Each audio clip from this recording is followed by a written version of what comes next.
Assalamualaikum warahmatullahi wabarakatuh.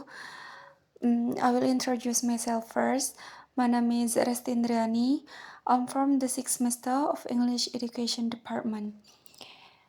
I make this video to fulfill my assignment that has been given by our lecturer, namely Mem Robi, that is how to input our data to SPSS. I will explain it with Indonesian language. Oke, pertama-tama tujuan jadi uji korelasi bertujuan untuk mengetahui tingkat keeratan hubungan antara variabel yang dinyatakan dengan koefisien korelasi ataupun disebut dengan R. Nah, dengan uji korelasi kita bisa mengetahui bentuk hubungan antara variabel X dengan variabel Y. Apakah hubungannya bersifat positif ataupun bersifat negatif. Pertama, langsung pada contoh. Buka Microsoft Excel yang sudah kalian buat, yang kalian sudah rencanakan datanya pada Microsoft Excel. Yaitu di sini contohnya ada beberapa responden. Responden yang saya buat di sini ada 10 responden.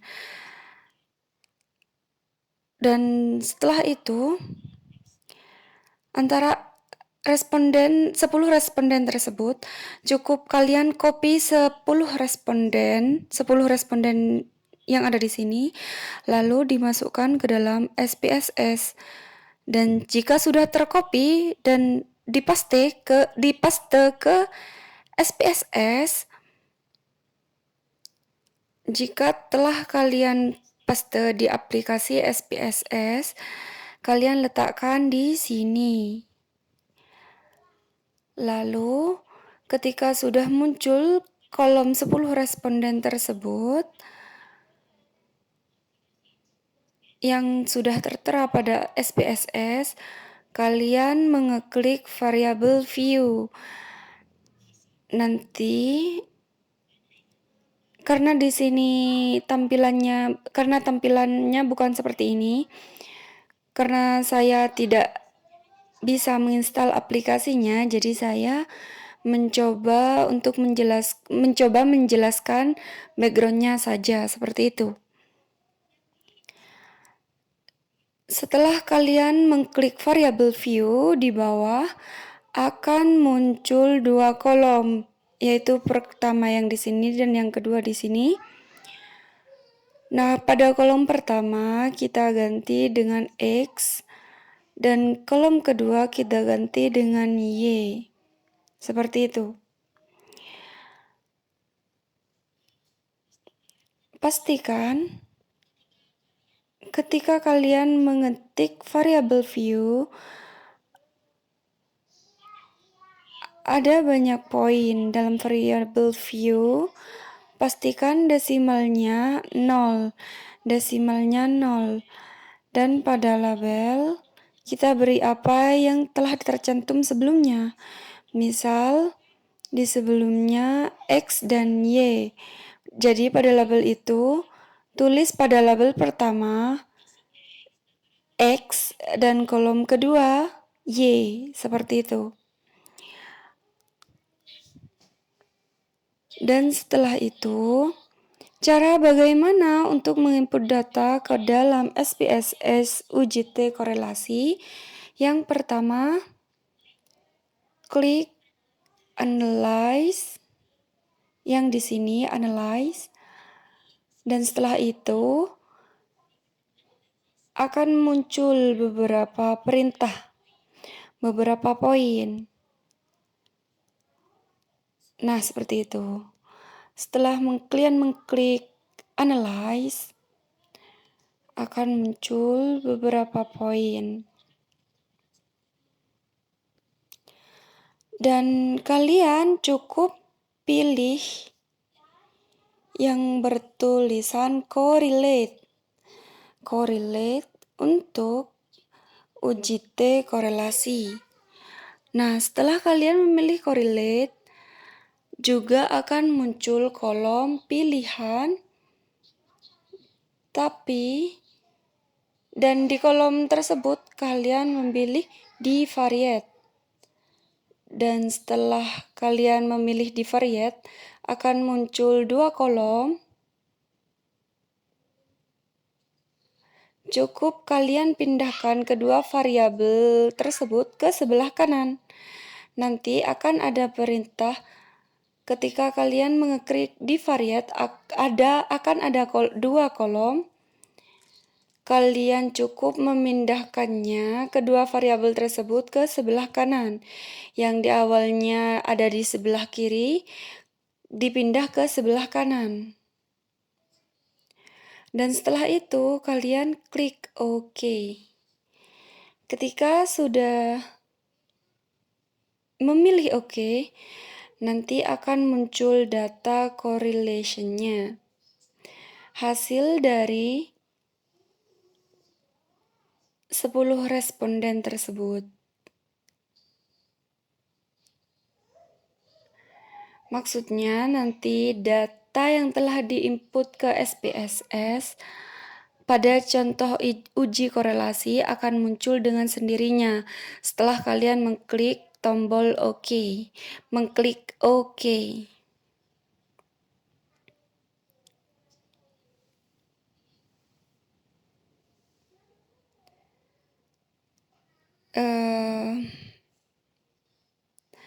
Nah, seperti yang sudah saya jelaskan tadi, nanti akan muncul hasil seperti ini.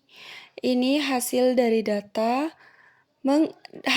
menginput data ke dalam SPSS UJT korelasi. Dan jika nilai signifikan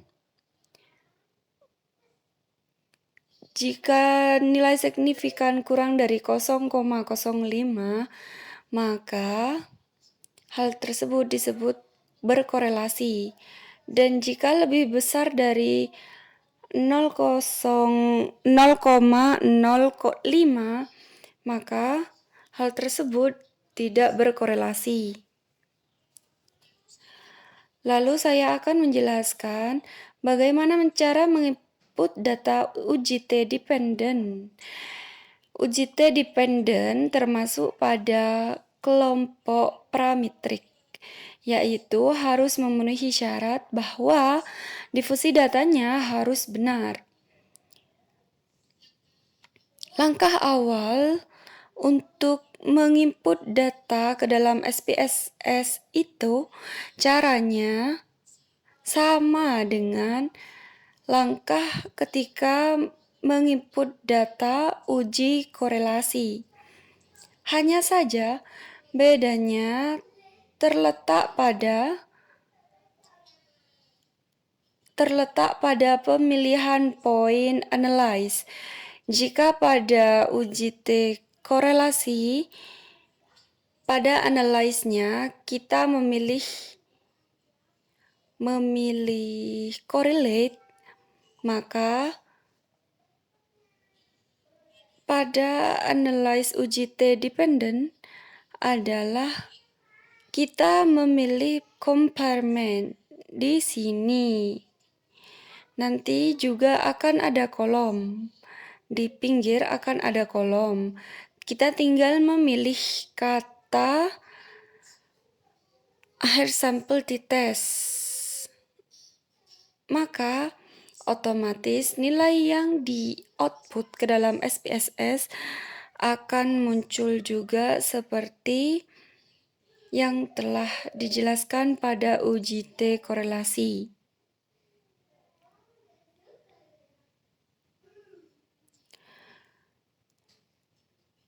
UJT independen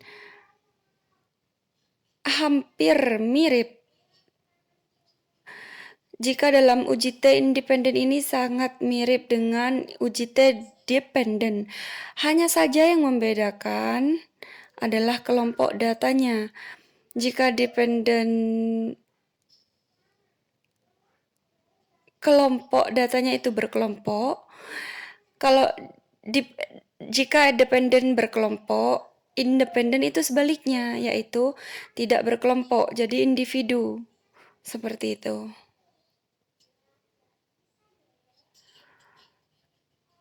Mungkin hanya ini yang dapat saya sampaikan mengenai data UJT, baik korelasi maupun dependen dan independen. Jika ada kesalahan dalam penjelasan saya mohon maaf yang sebesar-besarnya, karena juga banyak kekurangan penjelasan dalam video ini. Mungkin hanya ini yang dapat saya sampaikan, kurang lebihnya mohon maaf. Wassalamualaikum warahmatullahi wabarakatuh.